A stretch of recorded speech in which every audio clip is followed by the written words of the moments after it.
భగవద్గీత 2వ అధ్యాయం 7వ శ్లోకం. కార్పణ్య దోషోపహత్ స్వభావః పృచ్ఛామి త్వాం ధర్మ సమ్మూఢచేతాః యచ్చేత్రాః శాన్నిశ్చితం బ్రూహి తన్మే శిష్యస్తేహం సాధి మాం త్వాం ప్రపన్నం. లోభమనే దోషం కారణంగా లేనప్పుడు నా ధర్మ విషయంలో మోహం చెంది శాంతిని కోల్పోయాను. నాకు ఏది ఉత్తమమో నిశ్చయంగా చెప్పమని ఈ స్థితిలో నేను అడుగుతున్నాను. నేను ఇప్పుడు నీకు శిష్యుడు శరణాగతుడు. దయచేసి నాకు ఉపదేశం చేయవలసింది.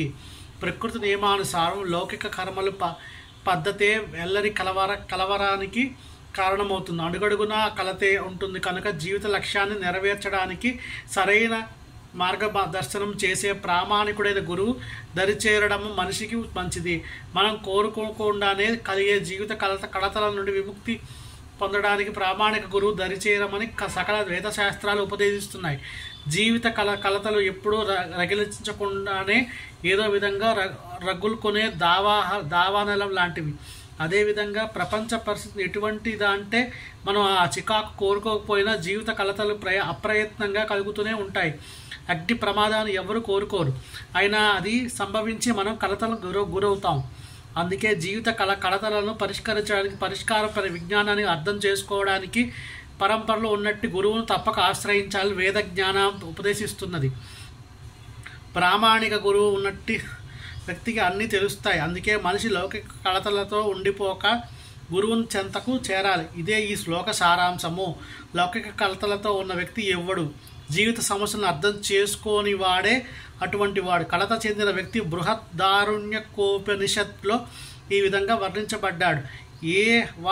ఏతదక్షరం గార్గ విదిత్వా స్మాలోకాత్ ప్రైతిర్స కృపణః. మానవునిగా జీవిత సమస్యలను పరిష్కరించని వాడు ఆ విధంగా ఆత్మానుభవ విజ్ఞానాన్ని అర్థం చేసుకోకుండానే సూకరాలుగా ఈ జగత్తు విడిచిపెట్టిపోయేవాడే కృపణుడు, లోభి.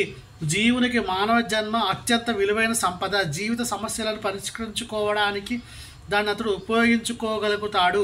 అందుకే ఈ అవకాశం చక్కగా కొనివాడు లోభి అనబడతాడు. ఇంకొక వైపు బ్రాహ్మణుడు అంటే అన్ని జీవిత సమస్యలను పరిష్కరించుకోవడానికి ఈ జన్మను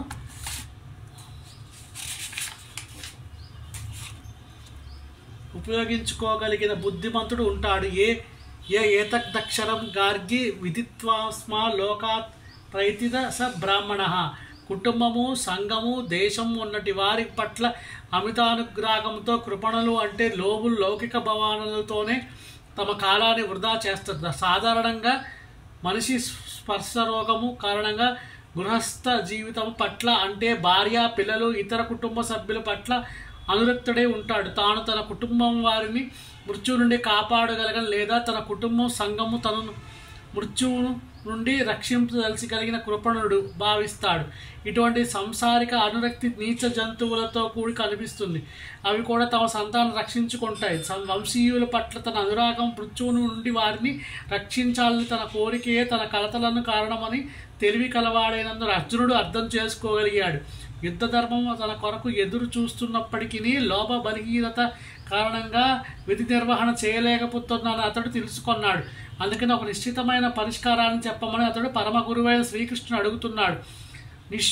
శిష్యునిగా అతడు తనను శ్రీకృష్ణుని సమర్పించుకున్నాడు. మిత్ర చర్చలు ఆపాలని అతడు కోరుకున్నాడు. గురు శిష్యులు చర్చలు గంభీరంగా ఉంటాయి. అర్జునుడు ఇప్పుడు ప్రామాణిక గురువు ఎదుట గంభీరంగా మాట్లాడాలని అనుకుంటున్నాడు. అందుకే భగవద్గీత విజ్ఞానానికి శ్రీకృష్ణుడు ఆదిగురువు అయ్యాడు.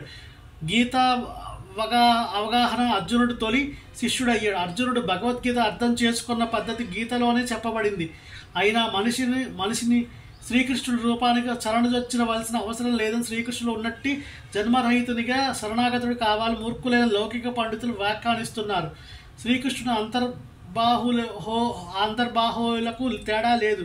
ఈ అవగాహన లేకుండా భగవద్గీతను అర్థం చేసుకోవడానికి యత్నించేవాడు పరమ మూర్ఖుడే అవుతాడు.